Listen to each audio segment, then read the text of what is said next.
अहिले तपाईहरुले जुन पार्टीहरुलाई पाखा लगाउन खोज्नु भएको छ यो नसम्झिनुहोस् कि ती पार्टीहरु पूर्ण रूपमा पाखा लाग्छन् भनेर नसम्झिनुहोस्।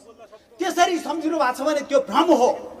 उनीहरुको भोट घट्ला, अरूहरु कतिपयको बढ्ला, तर उनीहरु अझै पनि शक्तिको केन्द्रमा रहनेछन् र उनीहरुले सबैभन्दा पहिला नेपाली सेनालाई प्रहरीकरण गर्नेछन्। जसरी प्रहरीलाई बिस्तार दलीयकरण गरे, पार्टीकरण गरे, नेताकरण गरे, त्यसैगरी नेपाली सेनालाई गर्छन्। शक्तिमा अब शेर भएर आउनु भयो भने हेरिराख्नुहोस्।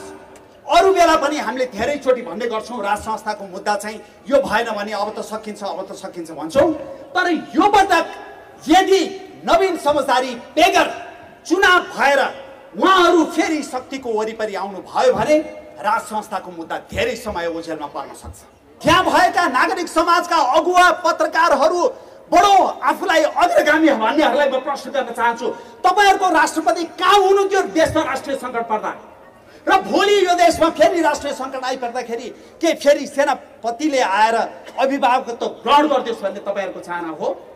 होइन भनेदेखि तपाईहरु सबैले बुझ्नु पर्यो, नेपालमा अब हामीले एउटा सबै राजनीति भन्दा माथि देशका सबै जात जाति भाषा भाषी धर्म संस्कृतिका मानिसहरूले एउटा एकताको प्रतीक मान्न सक्ने पृथ्वीनारायण शाहको वंशज राज संस्थालाई हामीले पुनर्स्थापित गर्नै पर्छ। यो एकदम दुःखद र अनपेक्षित स्थितिमा यो समय नेपालले पाएको छ। यो जेएनजीका ती भाइ बहिनीहरुको रगत केवल यो नियमित चुनाव होस् भन्नको लागि बगेको होइन कि जेएनजी भाइ बहिनीको टाउकोमा गोली के नियमित चुनावको लागि भएको हो? त्यो हुँदै होइन।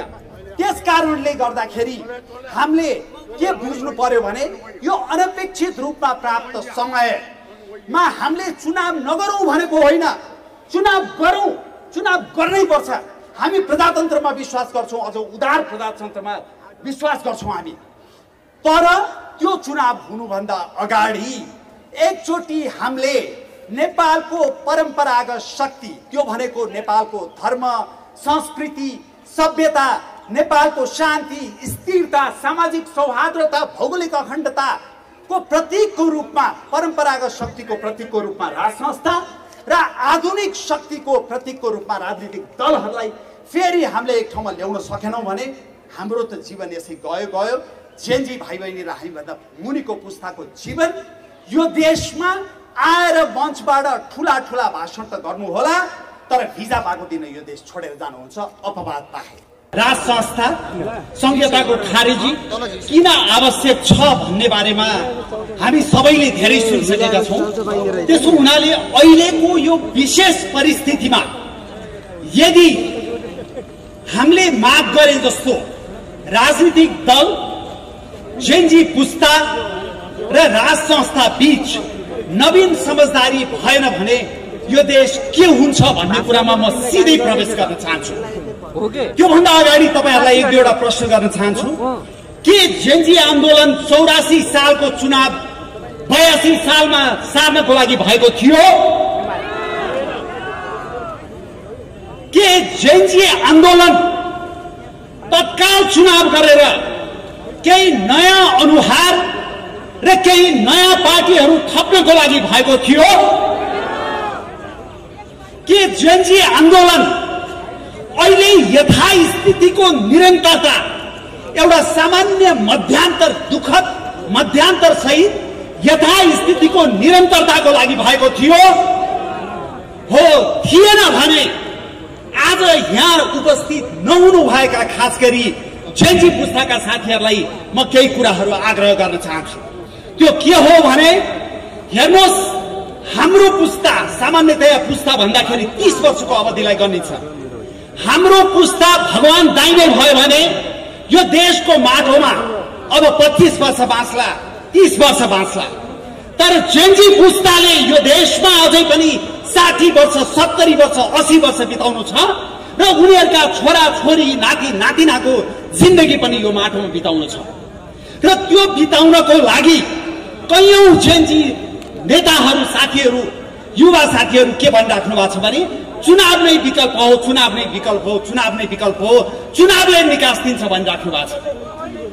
सबैभन्दा पहिला यहाँहरूले के बुझ्नु पर्यो भने यदि यो चुनाव भयो भने तपाईहरूले सोचे जस्तो यो देश फेरि के राजनीतिक ट्र्याकमा आउँछ आउँदैन के हुन्छ, सबैभन्दा पहिला म तपाईहरुलाई भन्छु, सबैभन्दा पहिला अब चुनावको परिणाम आयो र अहिले तपाईहरुले जुन पार्टीहरुलाई पाखा लगाउन खोज्नु भएको छ यो नसम्झिनुहोस् कि ती पार्टीहरु पूर्ण रूपमा पाखा लाग्छन् भनेर नसम्झिनुहोस्।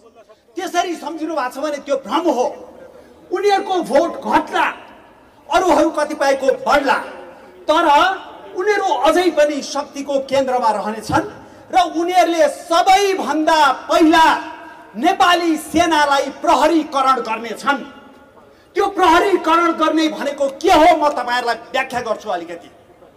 त्यो के हो भने आजसम्म नेपालमा उनीहरुले प्रहरीलाई, कर्मचारी तन्त्रलाई, संवैधानिक निकायहरूलाई, विश्वविद्यालयलाई, स्कुललाई, हुँदा हुँदा डाक्टरलाई, इन्जिनियरलाई, वकिललाई, स्थानीय तहको खानेपानी समितिलाई, मन्दिर सुधार समितिलाई, टोल सुधार समितिलाई, सबैलाई उनीहरूले दलीयकरण गरिसके र त्यो दलीयकरण गर्न नसकेको एउटै संस्था थियो, त्यो चाहिँ नेपाली सेना थियो।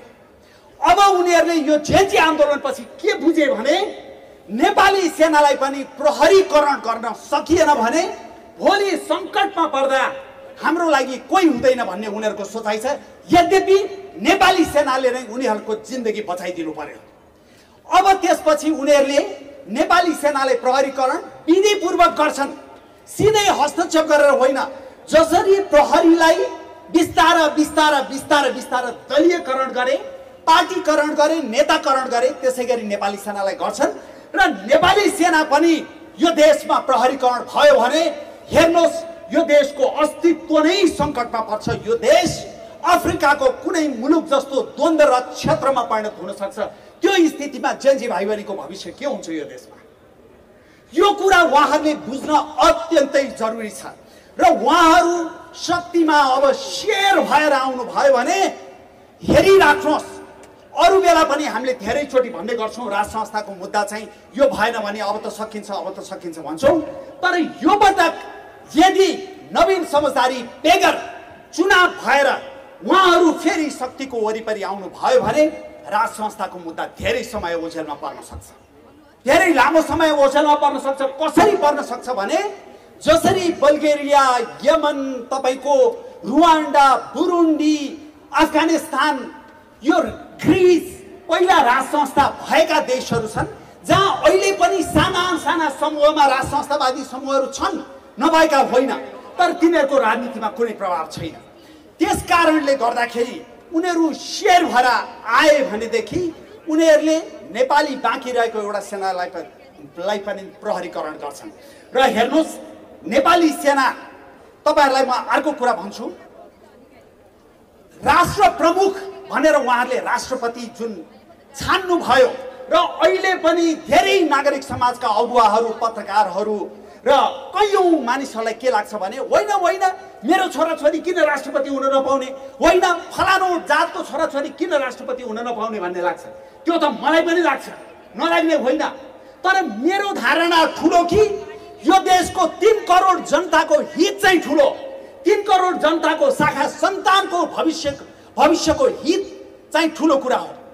र त्यो स्थितिमा उनीहरूले जुन राष्ट्रपति राष्ट्रपति राष्ट्रपति भनिराखेको छन्, राष्ट्रिय सङ्कट परेको बेला आजसम्म नेपालको इतिहासमा, आधुनिक इतिहासमा यो एउटा गम्भीर सङ्कट थियो। यस्तो सङ्कट जहाँ नेपाली राष्ट्रियताका 3वटा खम्बाहरू, यो सर्वोच्च अदालत, सिंहदरबार र संसद भवन मात्रै जन्मेको होइन। नेपाली राष्ट्रियता भनेको तपाईँ र मैले लगाउने लुगा मात्रै होइन, तपाईँले मैले बोल्ने भाषा मात्रै होइन, तपाईँ र मैले टेक्ने माटो मात्रै होइन।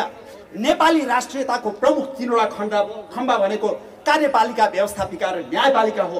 र त्यो 3वटा राष्ट्रियताको खम्बामा 8 घण्टाभित्रमा भरमार आगो लाग्यो। त्यसरी ध्वस्त हुँदाखेरि त्यत्रो राष्ट्रिय सङ्कट पर्दा राष्ट्रपतिले राष्ट्रिय टेलिभिजनमा आएर राष्ट्रको नाममा सम्बोधन गर्न सक्नु भएन र राष्ट्रको अभिभावकत्व सेना प्रमुखले लिदिनु पर्यो।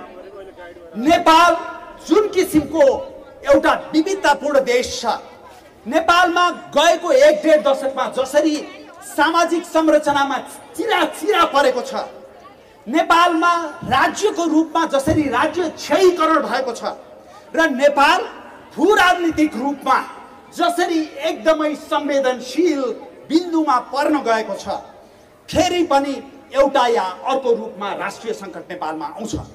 र जेन्जी भाइ बहिनीहरूलाई म फेरि पनि प्रश्न गर्न चाहन्छु, भोलि राष्ट्रिय सङ्कट आउँदा फेरि के सेनापतिले राष्ट्रको अभिभावकत्व ग्रहण गरिदियोस् भन्ने तपाईँहरूको चाहना हो? तपाईँहरूको चाहना हो? यहाँ भएका नागरिक समाजका अगुवा पत्रकारहरू बडो आफूलाई अग्रगामी भन्नेहरूलाई म प्रश्न गर्न चाहन्छु, तपाईँहरूको राष्ट्रपति कहाँ हुनुहुन्थ्यो देशमा राष्ट्रिय सङ्कट पर्दा? र भोलि यो देशमा फेरि राष्ट्रिय सङ्कट आइपर्दाखेरि के फेरि सेनापतिले आएर अभिभावकत्व ग्रहण गरिदियोस् भन्ने तपाईँहरूको चाहना हो? होइन भनेदेखि तपाईँहरू सबैले बुझ्नु पर्यो, नेपालमा अब हामीले एउटा सबै राजनीतिभन्दा माथि देशका सबै जात जाति भाषा भाषी धर्म संस्कृतिका मानिसहरूले एउटा एकताको प्रतीक मान्न सक्ने पृथ्वीनारायण शाहको वंशज राज संस्थालाई हामीले पुनर्स्थापित गर्नै पर्छ। र हामीले राष्ट्रिय प्रजातन्त्र पार्टीले पूर्ण राजतन्त्र भनेको होइन, यो कुरा बुझ्नुहोस्।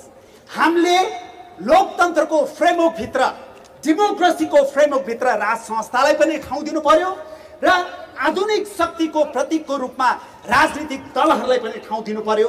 यो देशमा गल्ती सबैले गरे, राजनीतिक दलहरूले हजारौं गल्ती गरे, राष्ट्र राज्य नै क्षयीकृत हुने गरेर गल्ती गरे, राजाहरूबाट पनि केही गल्तीहरू भयो, जनताबाट पनि गल्ती भयो।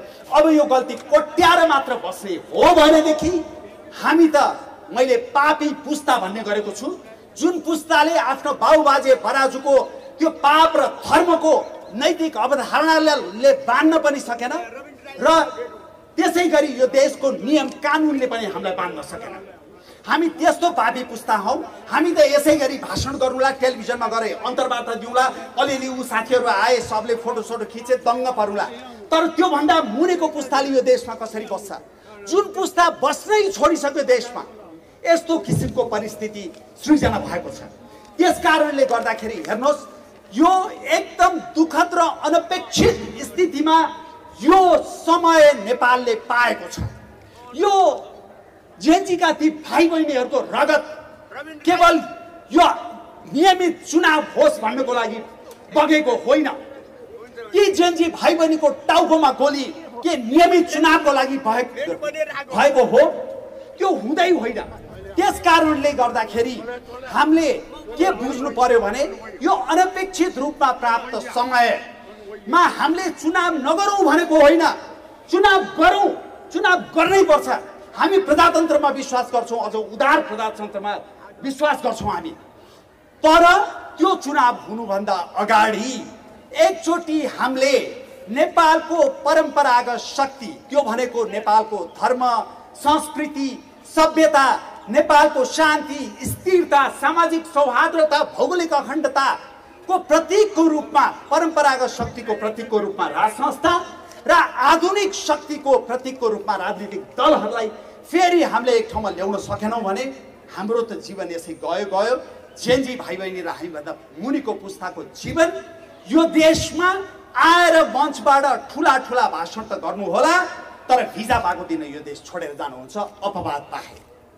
यस्तो परिस्थितिलाई हामीले बदल्नको लागि यो चुनावभन्दा अगाडि नै म प्रधानमन्त्रीज्यूलाई नै आग्रह गर्न चाहन्छु, प्रधानमन्त्रीजी तपाईँ साँच्चीकै नेपालमा एउटा सुशासनको प्रतिमूर्तिको रूपमा चिन्नुहुन्थ्यो।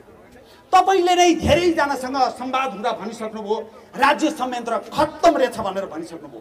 अनि त्यो खत्तम राज्य संयन्त्र फागुन 21 गते चुनाव गर्दैमा कसरी ठिक ठाउँमा आउँछ? कसरी ठिक ठाउँमा आउँछ?